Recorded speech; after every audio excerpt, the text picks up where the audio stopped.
Do you have a little time? Can you share what's on your minds? Another point of view. They'll speak their truth. They'll make you laugh. They'll make you smile. It's the Marlows with Mike and Anthony. It's the Marlows. It's the Marlows. It's the Marlows with Mike and Anthony. It's the Marlows. It's the Marlows. It's the Marlows with Mike and Anthony.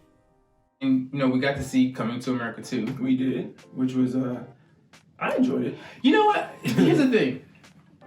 Oh well, let's talk about Coming to America 1 first. Well, the whole importance of it, I guess, because it was such a great film, and it was like an all black, mostly all black. There was like Louis Anderson, he was the one white guy, and there was a couple more, but mostly all black cast. All these great people back in the '80s when it was released in 1988, and I still remember going to the movies to see it. Like, so at the time, my mother, my parents and my family and I were living in Miami, Florida, and my father was a minister, and he was on travel with a church conference. So it was just me, my mother, and my sister. My sister's younger than me. She's 2 years younger than me. So I was 5, she was 3. My mom was in her mid-20s, mid to late 20s. One of them, I'm not going to guesstimate, but it was so. I remember going to the movies to see it during the matinee, and it was so good that for the entire day, my mother took us and we snuck in. We kept sneaking in back to the movie to see it. Like, you could do that back then. Like, we'd leave the movie theater and we kind of wait around, play arcade games or whatever. Games, yeah. And then we sneak back in. And it's so funny because I remember my mom, we'd be laughing and giggling. I'm like, and I look back on it now, I was like, there was this woman with 2 little kids running in our movie theater. And it was so good that we went back to the next day and we did the same thing. So Coming to America is like a staple movie in my book, in my life. And it's like my favorite movie of all time. If you watch it with me, I'm gonna quote every line in every accent, in every tone. I'm gonna sing every part, every song. Right. And I didn't get to see it in the movie theaters, but for me and my family, it was something that showed up every time we got to get together. So, Christmases, Thanksgiving, anytime the family was together, we would hear this, and it felt good. It's such a good time. And memories attached to it. So, and for me, honestly, because of how great the first Coming to America was, the second one would have had to be like, out of the park, or to even, there was no way you could match that because it was such a great movie. The funny thing is, people were like, "Oh, I'm seeing mixed reviews, and for different people are giving their reasons why." And for me, I feel like it's a movie that I need to watch again. We only watched it once. We saw it. We saw it Friday night. Well, the night. Friday. We saw it with my cousins. Down in Charlotte, and we laughed. I really feel like Leslie Jones was a breakout star in the movie. Yes, like she did really not breakout star, but she was the star. I really enjoyed her in the movie. She played her role very well. Yeah. I really enjoyed her. It was one of the roles, there were several roles that didn't exist, in the previous one, but she really brought it to life. Like, you really felt like, even when they showed that clip, that started out from the first one. Bitch say what? No, uppity bitch say what? It was just so. It was so natural. And she said, it so worked. Why the mashed potato is black? It's funny that but here's the thing: is like people were giving their synopsis of I feel like a lot of people really, I guess because Coming to America, the first one was so good, they were really highly critical of the second one. However, look at it this way: I may upset some people when I say this, but I feel like, okay, how do I put this? If Coming to America 2 was a standalone movie without any previous movies, if it wasn't a sequel, I think it would be on the same caliber as Black Panther. And I'm not a really action cartoon. What are they? Action. Comic, but they're based on comic. Comic. So I'm not. I mean, it was nice to see all the people, and the acting was good, and the fighting was great. But I'm like, it was good. I have nothing negative to say about it, but I wasn't like, ooh. And I feel like Coming to America to or Coming to America is on the same level, and I actually want to see it again because I was like, I feel like there's some nuances that I need to look at again and watch it, and that I probably missed. You watch it, because remember, just like Coming to America, I can still watch Coming to America, the first one, and still notice things I haven't seen or pick up on jokes. Like, wait a minute, I was too young to even catch that. Exactly. And I still sit here and holler at the first Coming to America movie, and so this and for the popularity that Black Panther was, and I'm saying I feel like they're on the same level.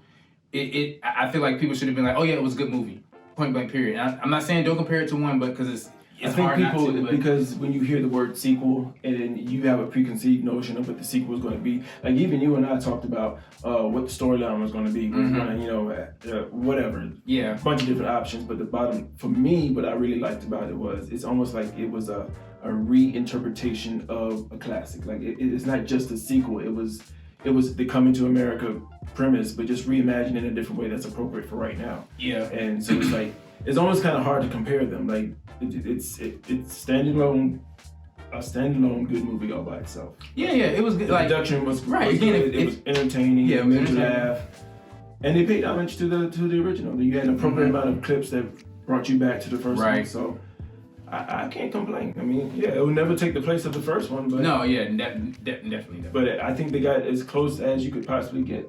In my opinion. Yeah, because I remember, like you were saying, we were talking about different routes to go. I thought it would have been cool if if he had a son or daughter, preferably a daughter, who went to America to kind of do the same type of thing, or maybe instead she decides to go to school or go to college in America, but instead of going to New York, she goes to LA. Right. You know, something like that. And but I didn't expect this plot line, storyline, but it was unexpected. So that's good. It worked in the current events, social justice things and women's rights and everything. Like you worked all these things. See, there's underlying thing. That is a great point. So it really, especially during Women's History Month. Right, and that's why I like that. I was like, March 5th is when it was released, and it was really highlighting the women and everything. I like when he said, people release movies and release sequels and nobody asked. Nobody released sequels and nobody. And then he called me he called Arsenio, always say you like a future slave. What did he say? You like a slave from the future? Oh yeah, slave from the future. Like a slave from the future. Yeah, that was good. So some really good, funny moments already. Yeah. So again, we have to watch it again, and I'm sure we'll notice more things that we really like. But I think overall, I'm proud that they did it. I'm happy. My favorite part still though is during the wedding. When the first wedding or the second? The first movie or second movie? The second movie. Okay.